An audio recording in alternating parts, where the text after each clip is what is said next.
సంతానలేమితో బాధపడుతున్నారా? 899 రూపాయలకే fertility assessment package. వివరాలకి సంప్రదించండి.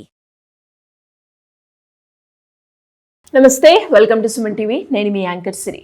కర్మ సిద్ధాంతం అంటే ఏంటి, ఎన్ని రకాల కర్మలు ఉంటాయి, ఏ నక్షత్రాల వారికి ఏ విధంగా ఉంటుంది 2026 సంవత్సరంలో, దీని గురించి మనకి క్లియర్గా విశ్లేషణ ఇవ్వడానికి మనతో పాటు వైదిక్ ఆస్ట్రాలజర్ ఉమా గారు ఉన్నారు. అడిగి తెలుసుకునే ప్రయత్నం చేద్దాం. నమస్కారం ఉమా గారు. నమస్తే అమ్మా. ఉమా గారు, అసలు కర్మ సిద్ధాంతం అంటే ఏంటి, ఎన్ని రకాల కర్మలు ఉంటాయి, అది కర్మ సిద్ధాంతం కర్మ గురించి అసలు ఏం చెప్తుందంటారు? తప్పకుండా అండి. కర్మ అనేటువంటిది ప్రతి ఒక్కరికి కూడా మూలమైనటువంటిదండి. ఏ కారణం లేకుండా మానవ జన్మ ఎత్తడం అనేటువంటిది జరగదు. ఒక మనిషి ఏ కారణం లేకుండా కళ్ళు కాళ్ళు సరిగ్గా లేకుండా జన్మించడం జరగదు. ఒక మనిషి ఏ కారణం లేకుండా భాగ్యవంతమైనటువంటి కుటుంబంలో జన్మించడం జరగదు. మన ప్రమేయం లేకుండా మనం పుట్టుకతో సంపాదించుకుని తెచ్చుకున్న ప్రతిదీ కూడా కర్మ కారణం చేతనే మనకు వచ్చాయి అని అర్థం అండి. కర్మ అనేటువంటిది ఏంటి అంటే యాక్షన్ అన్నమాట. మనం పాస్ట్ లైఫ్లో కానీ గతంలో కానీ చేసినటువంటి పాపకర్మ లేదా పుణ్యకర్మ ఏదైనా కావచ్చు కాక. అయితే ఏంటి అంటే కొన్ని కర్మలు ఏంటి అంటే మనం చేయకపోయినా మన పితృదేవతలు మన వంశస్థులు చేసినవి కూడా మనం అనుభవించాల్సి వస్తుంది. అది కూడా ఆస్ట్రాలజీలో కొంత భాగం మనం చెప్పుకోవచ్చు. ప్రధానంగా ఏంటి అంటే సంచిత, ప్రారబ్ధ, ఆగామి కర్మలు అనేటువంటివి 3 ఉంటాయండి. సంచిత కర్మ అంటే ఏంటి, గతంలో మనం చేసినటువంటి పాపానికి కానీ పుణ్యానికి కానీ ఇప్పుడు మనం అనుభవించేటువంటిది అనమాట. అంటే ఫర్ ఎగ్జాంపుల్, ఇప్పుడు నేను ఈ మంచి శరీరాన్ని ధరించాను, బట్టలు వేసుకున్నాను, చేతికి వాచి పెట్టుకున్నాను, చూడగలుగుతున్నాను, మాట్లాడగలిగేటువంటి వివేకం నాకు కలిగింది. అంటే ఎంతో కొంత పుణ్యము నేను పూర్వజన్మలో కానీ గతంలో కానీ చేసుకున్నాను కాబట్టి నాకు ఈ గతి లభించింది.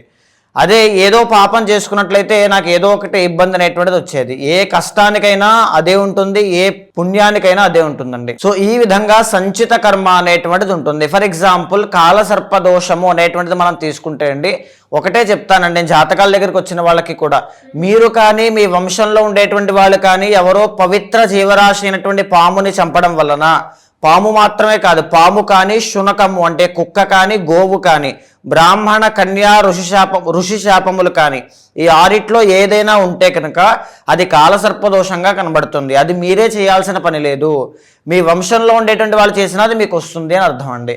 అదేంటి వంశంలో చేస్తే నాకు సంబంధం ఏంటండి, కర్మ ఎవరే ఇండివిజువల్కి డిఫరెంట్గా ఉంటుంది కదా అని అడుగుతారు చాలా మంది. కార్తీక పురాణం దీనికి సమాధానం చెబుతుంది. ఒక మహారాజు అనేటువంటి ఆయన చాలా మంచి పరిపాలన చేసి తను చనిపోయి స్వర్గానికి వెళ్ళాడు. తన కుటుంబంలో తన వంశంలో 7వ తరమైనటువంటి మహారాజు సామ్రాజ్యం అంతా పోయి అడవిల బాటను పట్టి తర్వాత ఒక పరిస్థితి, దుర్భరమైన పరిస్థితికి వచ్చిన తర్వాత తన కూతుర్ని అమ్మి, అంటే కట్నం కోసమనో దేనికోసమనో అమ్మి ఒక అబ్బాయికి ఇచ్చి పెళ్లి చేశాడు. పెళ్లి చేసిన తర్వాత ఒక ఆయన చెప్తారండి, పెళ్లి చేశాడు. పెళ్లి చేసి ఆ వ్యక్తి కూడా మరణించాడు, అయిపోయింది. ఆ వ్యక్తి మరణించి పైకి వెళ్ళిన తర్వాత ఆయన నరకంలోకి తీసుకుని వెళ్ళి ఆయనతో పాటుగా 7 తరాల ముందు ఏదైతే సుపరిపాలన చేశారో ఆయన్ని కూడా నరకానికి తీసుకుని వస్తారు. ఇదేమిటయ్యా అంటే, నీ వంశంలో ఉండేటువంటి 7వ తరమైనటువంటి మహారాజు ఇలా పలానా అమ్మాయిని కన్యను అమ్మి తన వచ్చిన డబ్బులతో ఇలాగా జీవించాడు కాబట్టి ఆ పాపం నీకు కూడా ఉంటుంది అని చెప్పి తీసుకుని వెళ్తారు. అంటే ఏ కారణం లేకుండా ఆ మహారాజు ఈయన వంశంలో పుట్టడం జరగదు. సో ఎవ్రీథింగ్ ఈజ్ ఇంటర్లింక్డ్ అండి. ఆస్ట్రాలజీ కూడా ఇన్నర్ డైనమిక్స్, ఇన్నర్ ఎనర్జీస్తో ముడిపడి ఉంటుంది. ఏ కారణం లేకుండా ఏది జరగదు. ఈ రోజు నేను చెప్పే మాటలు మీరు వింటున్నారన్నా ఒక కారణం అనేటువంటిది ఖచ్చితంగా ఉంటుంది. దీన్నే మనం సంచిత కర్మ అంటామమ్మా. రెండవది ఏంటి అంటే ప్రారబ్ధ కర్మ. ప్రారబ్ధ కర్మ అంటే ఏమిటి అంటే, ఈనాడు ఈ క్షణం కరెంట్లీ ఇప్పుడు ఏం చేయాలి, ఏం చేయగలను అనేటువంటిది మన చేతిలో ఉంటుంది, మన విజ్ఞత మీద ఆధారపడి ఉంటుంది. ఫర్ ఎగ్జాంపుల్, ఈ నిమిషాన్ని నేను భక్తి మార్గంలో ఉపయోగించుకోవచ్చు, రజో మార్గంలోకి వెళ్ళి నేను దుర్వ్యసనాలకి కూడా ఉపయోగించుకోవచ్చు. పాపం చేశానా పుణ్యం చేశానా అనేది నా చేతుల్లో ఉంది, మన మీద డిపెండ్ అయి ఉంటుంది. మనం ఏదైనా ఒక ప్రాయశ్చిత్తం చేసుకుంటున్నామా, పరిహారం చేసుకుంటున్నామా, దైవనామస్మరణ చేస్తున్నామా, ఏదైనా వ్యక్తితో దుర్భాషలు ఆడుతున్నామా, మన చేతుల్లో ఉంటుంది. ఇదే ప్రారబ్ధ కర్మ అండి. చాలా మంది ఒకటి అంటూ ఉంటారండి, ఇంతకుముందు మనం పాపం చేస్తే ఎప్పుడెప్పుడో మనకు ఎఫెక్ట్ ఉండేది, ఇప్పుడు అలా కాదండి, ఇప్పుడు చేసింది ఇప్పుడే అనుభవిస్తున్నారండి. అది ప్రారబ్ధ కర్మ వల్లే జరుగుతుంది. ఒక నిప్పును మనం ముట్టుకుంటే అది వెంటనే మనకి కాలుతుందా అండి, సమయం తీసుకుని 1 సంవత్సరం తర్వాత కాలుతుందా, వెంటనే రియాక్షన్, అదే ప్రారబ్ధ కర్మ. మనం ఇప్పుడు ముట్టుకున్న వెంటనే మనకి కాలింది ప్రారబ్ధ కర్మ. ఆగామి కర్మ అంటే ఏమిటి అంటే ఇప్పుడు మనం చేసిన కర్మకి ఫ్యూచర్లో మనం అనుభవించేటువంటిది అనమాట. సంచిత కర్మ అంటే ఉన్నదంతా కూడా మనమైతే రుద్దేయడండి. మనం ఎప్పుడైతే అనుభవించాల్సిన యోగం ఉంటుందో అప్పుడే ఆ పాపం మెల్లిమెల్లిగా వస్తుంది. ఇంకా మన పాపాల చిట్టా చాలా ఉంటుంది. దానికి ఈ ప్రారబ్ధ కర్మ యొక్క సమ్మేళనమే ఆగామి కర్మ. ఇప్పుడు మనం ఏదైనా ఒక మంచి పుణ్యకార్యం చేసుకుంటే సంచిత కర్మ కాస్త తగ్గుతూ ఉంటుంది. సో తగ్గింది కాబట్టి ఆగామి కర్మ అంటే ఫ్యూచర్లో మనం చాలా బాగుంటాం. సో ఇలా ప్రతి మనిషికి కూడా ప్రతి నక్షత్రానికి, ఇక్కడ నక్షత్రానికి రాశికి సంబంధం ఏంటి అంటే ప్రతి నక్షత్రం ప్రతి రాశి కూడా ఒక్కొక్క స్వభావాన్ని కలిగి ఉంటారండి. వాళ్ళకు ఉండేటువంటి గ్రహాల యొక్క సంచారం వల్ల శని అంటే కర్మకారకుడు. ఏలినాటి శనిలో ఫలానా ఎఫెక్ట్స్ అనేటువంటివి ఎందుకు కనబడతాయి అంటే ఆ కర్మ అనుభవించేటువంటి యోగం ఉంటుంది కాబట్టి.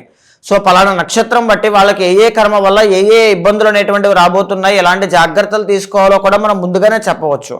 సో ఈ విధంగా మనం ఈ కర్మ సిద్ధాంతం ఆధారంగా ఈ 27 నక్షత్రాల వాళ్ళకి ఎలా ఉండబోతుందో మనం చూద్దామమ్మా. మరి మీరు అన్నట్టుగానే ఉమా గారు, కర్మ సిద్ధాంతము ఒక్కొక్క నక్షత్రం వారికి ఒక్కొక్కలాగా ఉంటుంది అని చెప్పడం జరిగింది. కాబట్టి ముందుగా అశ్విని నక్షత్రం వారికి ఈ 2026 సంవత్సరంలో వీరికి కర్మ అనేది ఏ విధంగా ఉంది, ఎలా పనిచేస్తుంది అంటారు, ఏ సందర్భాల్లో వీళ్ళు జాగ్రత్తలు తీసుకోవాల్సిన అవసరం ఉందంటారు? తప్పకుండా అమ్మా. అశ్విని నక్షత్రం వాళ్ళకి ఏంటి అంటే అధిపతి అశ్విని దేవతలండి, హీలర్స్, మోటివేటర్స్ అనమాట. వీళ్ళు 10 మందికి సహాయం చేయడానికి, 10 మందిని మోటివేట్ చేయడానికి బాగా ఉపయోగపడతారు, 10 మందిని హీల్ చేయడానికి ఉపయోగపడతారు. కానీ ఆ మందులు ఔషధాలు అన్నీ కూడా వీళ్ళకి పనిచేయవండి. ఇది వీళ్ళకి బాగా కనబడుతుంది అనమాట. ఇలాంటి గుణగణాలు ఉండేటువంటి అశ్విని నక్షత్ర జాతకులకి 2026 సంవత్సరంలో ఏ విధంగా కనబడుతుంది అంటే మొట్టమొదటిగా అశ్విని నక్షత్ర జాతకులకి గురువు అనేటువంటి ఆయన 3 రాశుల్లో సంచారం చేస్తున్నారండి. 3, 4, 5 రాశుల్లో అంటే మిథున, కర్కాటక, సింహరాశుల్లో గురుగ్రహ సంచారం అనేటువంటిది 2026లో జరుగుతుందన్నమాట. సో ఈ గురుగ్రహ సంచారం వల్ల ఏంటి అంటే మొట్టమొదటిగా 3వ స్థానంలో జూన్ 1వ తారీఖు దాకా ఉంటారండి. జనవరి 1 నుంచి జూన్ 1 దాకా ఆయన 3వ స్థానం అయినటువంటి మిథున రాశిలోనే ఉంటారు. ఈ టైమ్ ఆఫ్ పీరియడ్లో ఏం జరుగుతుంది అంటే బంధు విరోధము అంటే బంధువులతో చికాకులు అనేటువంటివి రావడం కానీ, శారీరక బాధలు అనేటువంటివి. గురుడికి 1, 5, 7, 9 దృష్టిలు ఉంటాయండి. దీని అనుగుణంగా ఏం జరుగుతుంది, ఈ 3వ స్థానంలో ఉండేటువంటి గురువు యొక్క దృష్టి 7వ స్థానం అయినటువంటి తులారాశి మీద పడుతుంది. దీనివల్ల మెరిటల్ లైఫ్లో ప్రాబ్లమ్స్ అనేటువంటివి రావడం కానీ, ఫారెన్ ట్రావెల్స్ అనేటువంటివి బాగా అనుకూలిస్తాయి. కానీ స్థాన చలనం జరుగుతుందండి. అంటే ఏదైనా ప్లేస్ మారడం లాంటివి జరిగే అవకాశాలు ఎక్కువ ఉంటాయి. జాబులో చికాకులు అనేటువంటివి కనబడుతూ ఉంటాయి. అంటే ట్రాన్స్ఫర్ అయ్యే ఛాన్సెస్ ఉంటాయంటారా జాబ్ పరంగా? ఖచ్చితంగా ఉంటాయమ్మా. ఈ 3వ స్థానంలో గురువు ఉన్నప్పుడు జూన్ 1వ తారీఖు లోపు ట్రాన్స్ఫర్లు అవ్వడం కానీ, విదేశాలు వెళ్ళడం కానీ ఇలాంటి యోగాలన్నీ కూడా బాపడతాయి. అయితే దీంతో పాటుగా మంచి ఏంటి అంటే వివాహ యోగము అనేటువంటిది పడుతుంది, ధనయోగము అనేటువంటిది పడుతుంది, దాన ధర్మాలు చేసేటువంటి యోగం పడుతుంది, గొప్ప గొప్ప పరిచయాలన్నీ కూడా అవుతాయి అని చెప్పొచ్చమ్మా. అయితే జూన్ 1వ తారీఖు దగ్గర నుంచి గురుడు ఎక్కడికి వస్తారండి, 4వ స్థానమైనటువంటి కర్కాటక రాశిలోకి ఎగ్జాల్టేషన్లోకి వస్తారు. సో వీళ్ళకి మేషరాశి, ఈ అశ్విని నక్షత్రం వాళ్ళకి 9th and 12th లార్డ్ అనమాట గురుడు. 4వ స్థానంలోకి ఎగ్జాల్టేషన్లోకి రావడం వల్ల ఏం జరుగుతుంది అంటే ధననాశనము, డబ్బు అంతా కూడా ఏదైనా ఒక ప్రాపర్టీ కొనడానికి కానీ, లేకపోతే దేనికైనా వస్తువులు కొనడానికి కానీ డబ్బు విపరీతంగా ఖర్చులు అవడం లాంటివి జరుగుతూ ఉంటాయి. చిన్న చిన్న అవమానాలు అనేటువంటివి కనబడుతూ ఉంటాయి. విద్యాపరంగా ఆటంకాలు అనేటువంటివి వస్తూ ఉంటాయి. తర్వాత ఏంటి అంటే సేమ్ ఈ పీరియడ్ ఆఫ్ టైంలో కూడా విదేశీ యోగాలు బాగా అనుకూలిస్తాయి, ట్రాన్స్ఫర్లు బాగా అనుకూలిస్తాయి. ఇవన్నీ కూడా చాలా బాగుంటాయండి. జూన్ 1వ తారీఖు నుంచి ఇది ఎప్పటిదాకా కనబడుతుందండి, అక్టోబర్ 31 దాకా ఇది ఉంటుంది 4వ స్థానంలో.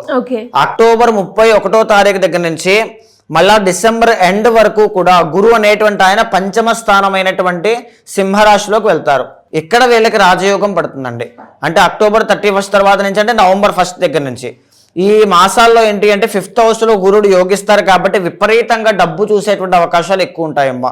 అంటే వీళ్ళు ఆల్రెడీ కోల్పోయినటువంటి డబ్బు కానీ, నష్టపోయినటువంటి ద్రవ్యం కానీ ఏదైనా ఉంటే అవన్నీ తిరిగి రావడము, లేకపోతే విదేశాల్లో ఉండేటువంటి వాళ్ళకి చాలా మంచి రాజయోగం పట్టడము, జాబ్స్ విషయంలో ప్రయత్నాలన్నీ కూడా అనుకూలించడము, వివాహ ప్రయత్నాలన్నీ కూడా అనుకూలించడము, సంతానం విషయంలో శుభవార్తలు వినడము, గౌరవ మర్యాదలు పెరగడము, ప్రమోషన్లు రావడము, ఏదైనా సరే అన్ని విషయాల్లోనూ కూడా గురుబలం బాగుంది. కాబట్టి అక్టోబర్ 31 తర్వాత నుంచి డిసెంబర్ ఎండ్ వరకు కూడా వీళ్ళకి చాలా బాగుంటుంది అని చెప్పొచ్చండి.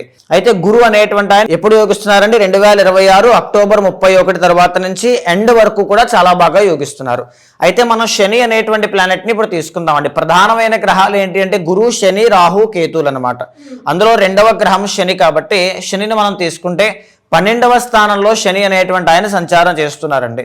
అంటే దీన్ని ఏమంటాము, ఏలినాటి శనిలో ఫస్ట్ ఫేజ్ అంటాం. ఫస్ట్ ఫేజ్ ఆఫ్ ఏలినాటి శని వీళ్ళకి నడుస్తుంది కాబట్టి వీళ్ళకి ఏం జరుగుతుంది, ఎంత సంపాదించినా సరే డబ్బు నిలబడకపోవడం. లక్షల రూపాయలు సంపాదిస్తారండి, కానీ రూపాయి కూడా నిలబడదు. విపరీతంగా ఖర్చులు అయిపోతూ ఉంటాయి. అనవసరమైన ఖర్చులు అన్నమాట, వృధా ఖర్చులు అయిపోతూ ఉంటాయి. చిన్న చిన్న అవమానాలు, చిన్న చిన్న అనుమానాలు లైఫ్లో స్టార్ట్ అవుతాయండి. రిలేషన్షిప్లో ప్రాబ్లమ్స్ అనేటువంటివి తలెత్తుతూ ఉంటాయి. ఇదే కాకుండా 12వ స్థానంలో శని ఎప్పుడైతే ఉంటారో తల దగ్గర నుంచి ఈవెన్ ఇంక్లూడింగ్ హెయిర్ ఫాల్ అండి, హెయిర్ ఫాల్ దగ్గర నుంచి ఊపిరితిత్తుల వరకు వచ్చేటువంటి అనారోగ్య సమస్యలు అనమాట, ఏదైనా కావచ్చు. సో వీటికి సంబంధించినటువంటి హెల్త్ ఇష్యూస్ వచ్చేటువంటి అవకాశాలు శని వల్ల కలుగుతూ ఉంటాయి. శని ఎప్పుడైనా సరే బాధిస్తున్నారు అంటే 12వ స్థానంలో శని ఎంటర్ అయ్యారు అంటే అశ్విని నక్షత్రం వాళ్ళకి బాగా గుర్తుపెట్టుకోండి, డబ్బులు విపరీతంగా ఇస్తారండి. డబ్బు విపరీతంగా ఇస్తారు, కానీ రూపాయి కూడా నిలబడదు. ఎప్పుడూ సంపాదించలేనంత డబ్బు ఇస్తారు, కానీ రూపాయి కూడా నిలబడదు. ఇదే కనబడుతుంది మీకు. అయితే ఏంటంటే శని బాగాలేదు. 2 గ్రహాలు అయ్యాయి. 3వ గ్రహం ఎవరు అంటే రాహు అండి. రాహు అనేటువంటి ఆయన నవంబర్ 25, 2026 వరకు కూడా కుంభరాశి అయినటువంటి 11th హౌస్లో సంచారం చేస్తూ ఉన్నారు. అంటే రాహు అనేటువంటి ఆయన యోగిస్తున్నారండి. రాహు యోగించడం వల్ల ఏం జరుగుతుంది, ఏ ప్రయత్నం చేస్తున్నారో, ఏ కృషి చేస్తున్నారో శ్రమకు తగినటువంటి ప్రతిఫలాలు తప్పకుండా దక్కుతాయి. ఏదైతే వీళ్ళు కష్టపడుతున్నారో దానికే ప్రతిఫలాన్ని చూస్తారు తప్ప ఎక్స్ట్రా ఏమీ కాదు. అయితే కేతువును మనం చూస్తే కనుక కేతు అనేటువంటి ఆయన ఈ సంవత్సర కాలం అంతా కూడా యోగించట్లేదు. అశ్విని నక్షత్రం వారికి యోగించట్లేదు. ఎలా ఉంటుందండి మరి? పంచమంలో కేతు ఉన్నారండి నవంబర్ 25వ తారీఖు దాకా. పంచమంలో కేతు ఏం చేస్తారండి, ప్రేమ వ్యవహారాల్లో అపజయాన్ని, టెన్షన్ని, చికాకుల్ని తీసుకొస్తూ ఉంటారు. సంతానం విషయంలో చికాకులు తీసుకొస్తూ ఉంటారు.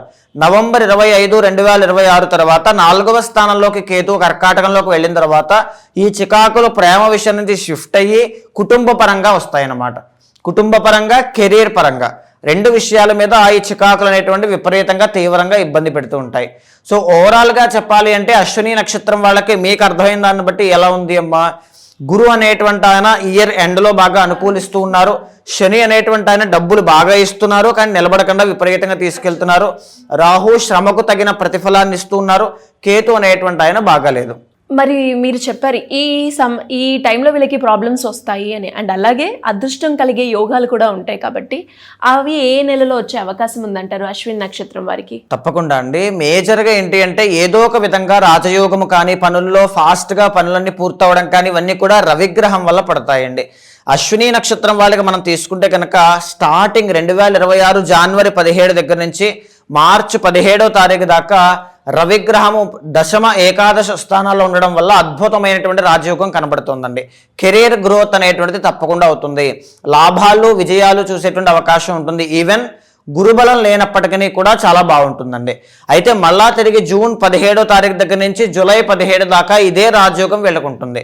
మళ్ళా తిరిగి ఎప్పుడు ఉంటుంది, సెప్టెంబర్ 17 దగ్గర నుంచి అక్టోబర్ 17 దాకా అశ్విని నక్షత్ర జాతకులకి అన్ని విషయాల్లోనూ కూడా రాజయోగము అనేటువంటిది కలుగుతుందమ్మా. కేతు అసలే బాగోదు అని చెప్పడం జరిగింది మీరు అశ్విని నక్షత్రం వారికి. మరి అలాంటి సమయంలో ఎవరైనా కూడా పరిహారం చేసుకోవాలి అంటే ఏ విధంగా ఉంటుంది మా గారు? ఫస్ట్ ఆఫ్ ఆల్ ఏంటి అంటే అశ్విని నక్షత్రం వాళ్ళు ఎవరు చూస్తున్నా సరే ఏలినాటి శని నడుస్తోంది. ఏలినాటి శని మీకు ఇప్పుడప్పుడే పోయేటువంటిది కాదండి, ఇంకా 6 సంవత్సరాల పైన ఉంటుంది. కాబట్టి కాళీమాతకి సంబంధించినటువంటి హోమం మాత్రం తప్పకుండా చేయండి.